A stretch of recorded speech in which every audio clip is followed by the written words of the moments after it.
네, 안녕하세요. 반갑습니다. 서울시향의 퇴근길 톡 콘서트. 오늘은 바로크와의 만남을 주제로 여러분들과 다시 랜선으로 연결해 만나 뵙고 있습니다. 저는 해설을 맡은 경희대 후마니타스 칼리지의 조은하입니다. 사실 서울시향이 바로크 음악을 연주했던 무대는 꽤 드문 편이었습니다.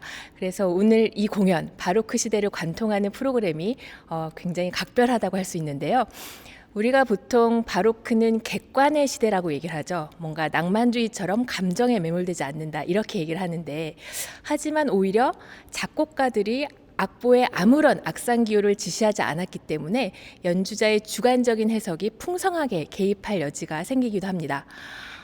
바로크 특유의 통주저음, 그러니까 작곡가가 미리 정해놓은 베이스라인 위에서 연주자들은 그 즉흥적인 꾸밈음, 장식음들을 추가하면서 자신들의 음악적인 역량을 자유롭게 발휘할 수 있었죠. 자, 이번 공연을 여는 첫 곡은 바흐의 작품을 들을 텐데요. 바흐는 이름 자체가 독일어로 시냇물이란 의미를 갖고 있어요. 그래서 서양 음악의 발원지라고 자주 비유가 되는데, 또 베토벤은 아니다. 바흐는 시냇물이기보다는 드넓은 대양과 같다. 이런 주장을 펼치기도 했습니다. 바흐를 둘러싼 수많은 찬사들이 난무한데, 저 개인적으로는 이 지휘자 존 엘리엇 가디너의 언급이 굉장히 강렬하게 와닿더라고요. 이렇게 얘기를 하죠. 모든 음악가들이 종교를 갖고 있는 건 아니지만 모든 음악가들은 바흐를 믿는다.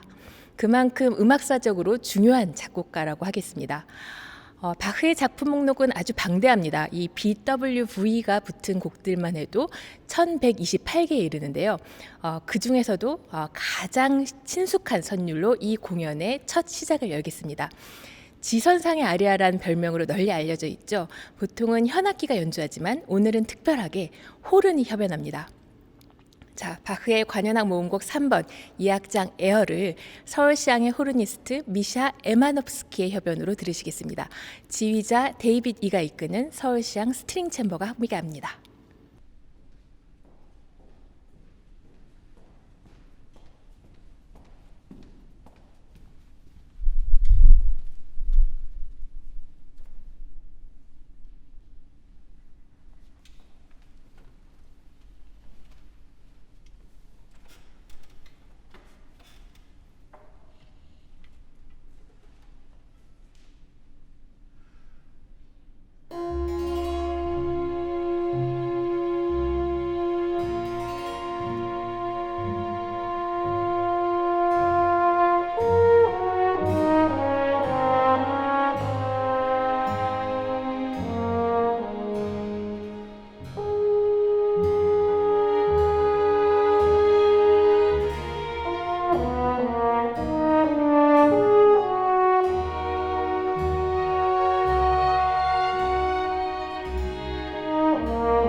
네, 바흐의 작품을 한 곡 더 감상하시겠습니다. 우선 이런 질문부터 던져볼게요. 바로크 협주곡의 특징은 무엇일까요? 우리가 보통 알고 있는 콘체르토에서는 그 협연자가 눈부신 기교를 과시하는 순간들이 굉장히 만발하잖아요. 뭐 대표적으로 카덴자가 그런 순간이고요. 그런데 바로크 협주곡에서는요, 이 독주자가 오케스트라와 협력하는 동등한 파트너로 기능을 하게 됩니다. 그러니까 협연자가 테크닉을 과시하기보다는 솔로와 투티, 이 두 음향체의 콘트라스트, 대비가 중요한 거죠. 또 하나 바로크 시대의 협주곡은 협연자가 혼자만 등장하지 않고 우리가 다음 곡으로 들려드릴 바흐의 콘체르토처럼 2명 이상 작은 그룹을 이룰 때가 많습니다. 이 독주자 그룹을 콘체르티노라고 하고 또 여기에 대응하는 기악 합주를 리피에노라고 부르는데요. 이렇게 독주 그룹, 합주 그룹 두 음향체가 뚜렷하게 구별되면서 서로 경쟁과 조화를 이뤄나가죠. 자, 이제 마흐의 2대의 바이올린을 위한 협주곡 1악장 비바체를 들려드릴 텐데, 이 협연자인 2명의 바이올리니스트가 후가 주제를 마치 돌림 노래처럼 카논풍이라고도 하는데, 이 앞서거니 뒷서거니 주고받게 됩니다. 그 여러 결의 선율이 서로 포개지고 또 엉키기도 하고 또 어루만지기도 하면서 그야말로 소리의 직조를 섬세하게 엮어가는데요. 워낙 선율의 교차가 세밀하게 조직됐기 때문에 이 두 바이올린 협연자들이 상대방의 연주에 아주 공들여서 귀 기울이면서 그 주제의 제시나 응답을 유기적으로 풀어가게 됩니다. 자, 바로크 콘체르토의 발전을 엿볼 수 있는 요한 세바스찬 바흐 2대의 바이올린으로의 협주곡 1악장을 오늘 스트링 챔버 악장을 맡고 있는 엄성용 부수석과 또 제2바이올린 김수영 차석의 협연으로 감상하시겠습니다.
네, 이번엔 바로크 목관악기 협주곡을 만나보겠습니다. 마르첼로의 오보에 콘체르토 D 단조를 들려드릴 텐데요. 당시만 해도 신생 악기였던 오보에가 이 바로크를 상징하는 대표적인 악기로 튼튼히 자리매김하는데 마르첼로의 오보에 콘체르토가 꽤 큰 힘을 보탰습니다. 바흐도 이 협주곡을 굉장히 좋아해서요. 직접 챈발로를 위해서 편곡을 하기도 했었어요. 그만큼 바로크 목관 사운드 특유의 매력이 깃든 작품이죠. 알렉산드로 마르첼로는 전문 작곡가라기보다는 딜레탕트, 그러니까 아마추어 음악 애호가였습니다. 직업이 베네치아의 행정관, 공무원이었는데요. 음악뿐만 아니라 문학이나 수학, 철학에도 관련된 저술을 남길 정도로 아주 박학다식했었어요. 특이한 건 작품을 발표할 때마다 자신의 이름을 밝히지 않고 대신에 가명으로 곡을 내놨었다고 해요. 그래서 이 오보에 콘체르토는 한동안 전업 작곡가였던 동생 베네데토 마르첼로의 작품으로 잘못 알려지기도 했었죠. 자, 오보에는 오케스트라 조율의 기준이 되는 악기입니다. 음의 파장이 고르다는 장점을 갖고 있죠. 합주할 때도 다른 악기 소리에 묻히지 않는 독특한 고유의 사운드가 특징인데 이 목관악기 중에서도 얇은 겹 리드에 공기를 불어넣기 때문에 제대로 소리를 내기 또 어려운 악기로 통합니다. 특유의 콧소리, 비음, 또 단단하고 꽉 찬 음색, 청아하면서도 애틋한 사운드가 특징이죠. 그래서 마르첼로뿐만 아니라 바로크 작곡가들, 알비노니, 치마로사, 비발디도 이 악기의 매력에 흠뻑 매료되었습니다. 자, 마르첼로의 오보에 협주곡, 저희가 느리고 명상적인 2악장 아다지오, 또 연이어서 날렵하고 통통 튀는 3악장 프레스토를 들려드릴 텐데요. 이 바로크적인 콘트라스트를 만끽하면서 감상하시면 좋겠습니다. 협연자는 오보의 이미석 수석, 그리고 서울시향의 스트링 챔버가 함께합니다.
네, 바로 그 특유의 목관 사운드 마르첼로의 오보에 협주곡을 감상하셨습니다.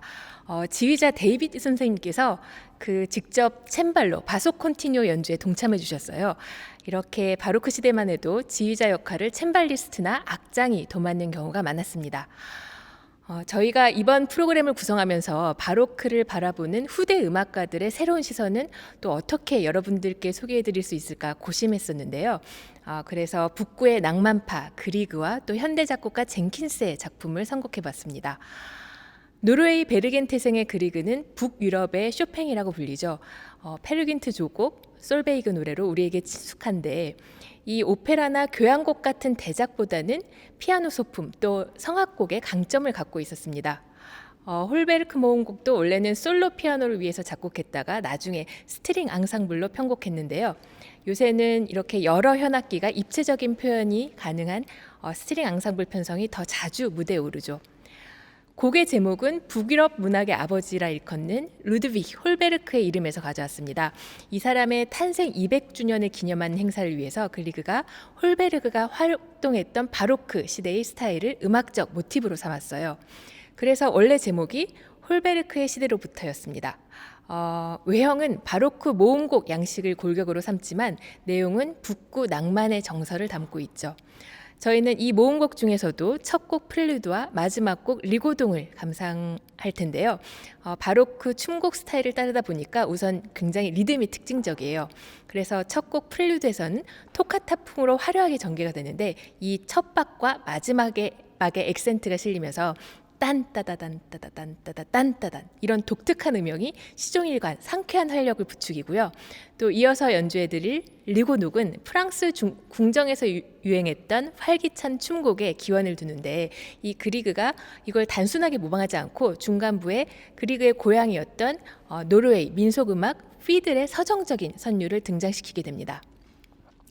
자, 바로크 음악을 바라보는 새로운 시선, 그리그의 홀베르크 모음곡을 데이빗 이가 이끄는 서울시향 스트링 챔버의 연주로 감상하시겠습니다.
네, 바로크를 바라보는 후대 음악가들의 새로운 시선. 이번에는 칼 젠킨스의 합주 협주곡 팔라디오로 이어가 보겠습니다.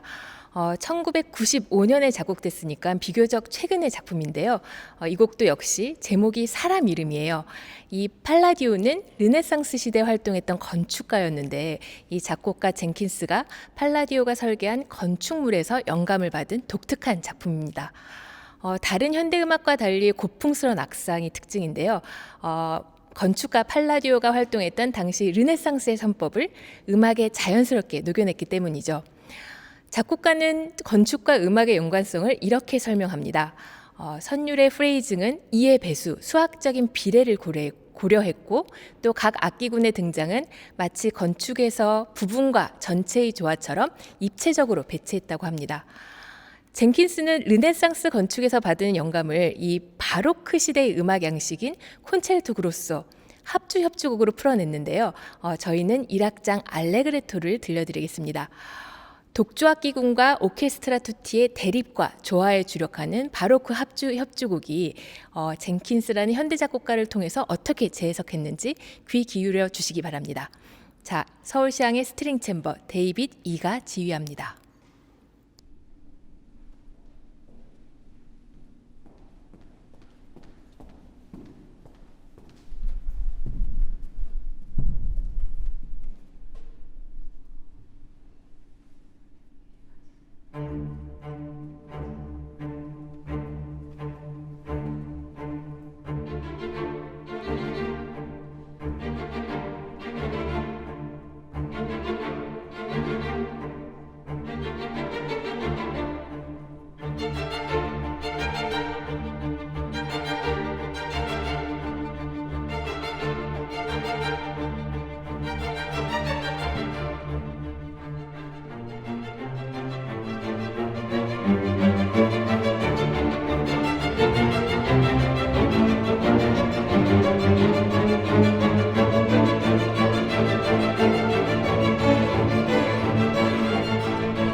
네, 이제 비발디의 사계 중 겨울로 이어가겠습니다. 한국인이 좋아하는 클래식 음악을 설문하면 항상 선두를 차지하는 곡이죠. 개인적으로는 이 곡의 어떤 훌륭한 음악적 가치가 오히려 너무 유명해서 제대로 발휘되지 못하는 것 아닌가 그런 생각을 하기도 하는데요. 비발디는 이탈리아의 바로크를 대표하는 작곡가였습니다. 관광도시 베니스에서 태어났어요. 카톨릭 신부 성직자로 활동했었는데 그 당시에도 베니스는 수많은 여행객들이 모이는 유흥, 환락의 도시였다고 해요. 그러다 보니까 어떤 무책임한 사랑의 후유증, 이 미혼모나 버려진 아이들이 많았다고 합니다. 그래서 비발디는 이 고아들을 위한 음악학교 피에타 음악원을 35년 동안 이끌면서 다양한 음악 활동을 펼치게 되는데요. 저희가 감상할 비발디의 사계는 바이올린 협주곡입니다. 1725년 세상에 처음 출판이 됐고요. 작품의 원 제목이 굉장히 멋져요. 화성과 창의의 시도. 여기서 창의는 인벤션, 새로 생각하여 만든다는 의미인데 그만큼 바로크의 새로운 음악적인 도전을 담고 있죠. 총 12곡으로 구성되어 있는데 이 첫 곡부터 네 번째 곡까지 봄, 여름, 가을, 겨울 4계절을 묘사하고 있습니다. 계절이 가져온 자연과 일상의 변화를 음표로 그려낸 풍경화라고 할 수 있죠. 비발디는 계절의 변화를 이 음악뿐만 아니라 언어와 문장으로 생생히 묘사하면서 악보 곳곳에 새겨 놓았어요. 이걸 소네트라고 일컫는데요. 그래서 비발디의 사계는 구체적인 스토리를 담고 있는 표제 음악이라고 할 수 있습니다. 저희가 이따가 음악이 연주될 때 자막으로 이 소네트의 문장들을 타이밍에 맞춰서 띄워드릴 거예요. 자, 비발디 사계 중 겨울은 1악장은 매서운 겨울, 그 칼바람을 묘사하고 있습니다. 이빨을 부딪히면서 바들바들 떠는 모습이 이 음악적인 기법 트레몰로 기법으로 생생하게 표현되고 있고요. 또 2악장은 따뜻한 난로가를 묘사하는데 이때 창밖의 겨울비는 현악에 이 손으로 뜯어서 연주하는 피치카토 주법으로 표현이 됩니다. 또 마지막 3악장은 꽁꽁 얼어붙은 빙판에서 미끄러지기도 하고 넘어지기도 하고 또 다시 일어나는 모습을 재기발랄하게 그리고 있습니다. 이 곡이 오늘 공연의 마지막 곡입니다. 저희가 그 공연에 대한 여러분들의 다양한 피드백을 기다리고 있는데요. 이 영상의 아래쪽 텍스트 더보기를 클릭하시면 설문 링크와 연결되어 있습니다. 솔직한 의견 허심탄회하게 전해주시면 다음 공연에 적극 반영하겠습니다. 저는 여기서 인사를 드릴게요. 해설의 조은하였습니다. 다음 공연에서 반갑게 만나 뵙겠습니다.